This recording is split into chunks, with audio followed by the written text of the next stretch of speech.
அப்பாடி இன்னைக்கு ஆயுத பூஜை ஓரளவு ரெடி பண்ணிட்டோம். நல்ல நேரம் பார்த்துட்டு சாமி கும்பிட்டா சரிதான். பட்டக்கா பட்டக்கா உங்களை தான் பார்க்க வந்தேன். என்ன பண்ணிகிட்ருக்கீங்க?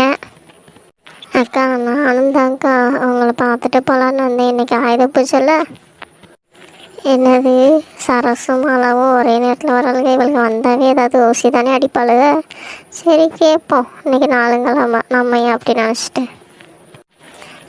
சொல்லு சரசு, சொல்லு மாலா. வாங்க. உங்கள் வீட்டிலலாம் என்ன எல்லாத்தையும் சுத்தம் பண்ணிட்டீங்களா? இன்றைக்கி பூஜை இல்லை, ஆயுத பூஜை. எல்லாத்துக்கும் கழுவி சாயந்தரம் குங்குமலாம் வச்சு படையலுக்கு ரெடி பண்ணிட்டீங்களா? என்ன விஷயம்?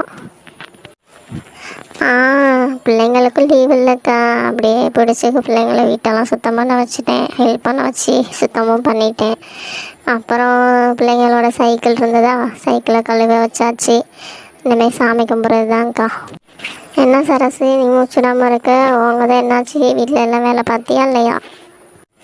அக்கா நேற்றுலேருந்து நைட்டு எனக்கு சரியான காய்ச்சல் சளிக்கா. சுத்தமாக முடியல பார்த்துக்கங்க. காலைல சமையலே என் மாமியாக தான் பண்ணாங்க.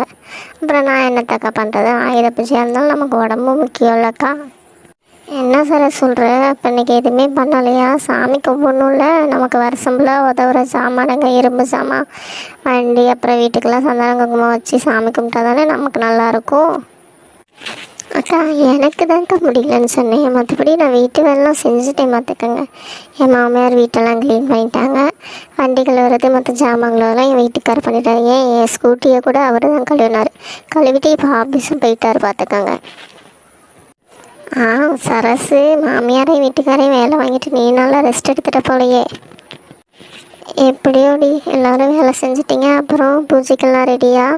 அந்த பேர் படையிலே ரெடி பண்ணி வச்சிட்டேன். நல்லா நேரம் பார்த்து சாமி கும்பிட்ற வேண்டியது தான். அக்கா அதுக்கு தான்க்கா உங்களை பார்க்க வந்தேன். வீட்டுக்காரர் பொரியெலாம் வாங்கிட்டு வந்த சுண்டல் கூட ஊற வச்சு தாளிச்சிட்டேங்க்கா. ஆனால் ஒன்று மட்டும் மறந்துட்டாருக்கா. இந்த தேங்காயும் வாங்கிட்டு வர மறந்துட்டார். நீங்கள் எப்படி வீட்டில் 2-3 தேங்காய் உரிச்சு வச்சுருப்பீங்களே, அதான் ஒரு தேங்காய் கணக்கு கொடுத்தீங்கன்னா நான் அப்படியே போய் சாமி கும்பிட்டுருக்கா. அது சரி, நான் சரியாக தான் போச்சு. சரி இவ்வளோ கேட்போம். சரசு உனக்கு என்ன, உங்கள் வீட்டில் எல்லாம் பூஜை சாமான் ரெடி பண்ணிட்டீங்களா படையலுக்கு? அக்கா என் வீட்டுக்கார் ஆஃபீஸ் போயிருக்காருன்னு சொன்னேன்ல, அங்கே எப்படியும் சாமி கும்பிடுவாங்க அக்கா. அதுலேயே அவர் பொறி பொட்டுக்கல்ல எல்லாம் வாங்கிட்டு வந்துடுவாருக்கா. பூவெல்லாம் வண்டிக்கு அங்கேயே போட்டுருவார் பார்த்துக்கோங்க. எங்களுக்கு செலவு மிச்சம் பார்த்துக்கோங்க. வீட்டில் சும்மா சாமி மட்டும் கும்பிடணும். வீட்டில் மாமியார் தேங்காய் உரிச்சு வச்சுருக்காங்க, அதை உடச்சிடணும். உங்கள்கிட்ட ஒன்றே ஒன்று வாங்க வந்தேன். வாழைப்பழம் மட்டும் வீட்டில் இல்லைக்கா, வாங்கவும் இல்லையா. நான் எனக்கு உடம்பு சரியில்லை, போக முடியல. வாழைப்பழம் மட்டும் கொடுத்தீங்கன்னா நான் அப்படியே சாமி கும்பிட்டுருக்கா. வீட்டுக்கார் பொறி கொண்டு வந்தோன்னே. அட கடவுளே, நல்லாததுமா ஏதாவது ஒன்று ஊசி வாங்காமல் இருக்க மாட்டாளுங்களே இவளுங்க. சரி கொடுப்போம். என்னதான் இருந்தாலும் பக்கத்து வீட்டுக்காரங்களாச்சு, நம்ம கொடுக்காம யாரு கொடுக்க போகிறா? நாளைக்கே நமக்கு ஒன்றா நம்ம தான் இவள்கிட்ட தான் நம்ம கேட்க முடியும். பார்த்துக்கலாம். மக்களே உங்கள் வீட்டிலலாம் ஆயுத பூஜை எப்படி கொண்டாடுனீங்க? எல்லாத்துக்கும் ஆயுத பூஜை வாழ்த்துக்கள். பிடிச்சிருந்தா லைக் பண்ணுங்கள், சப்ஸ்கிரைப் பண்ணுங்கள், ஷேர் பண்ணுங்கள்.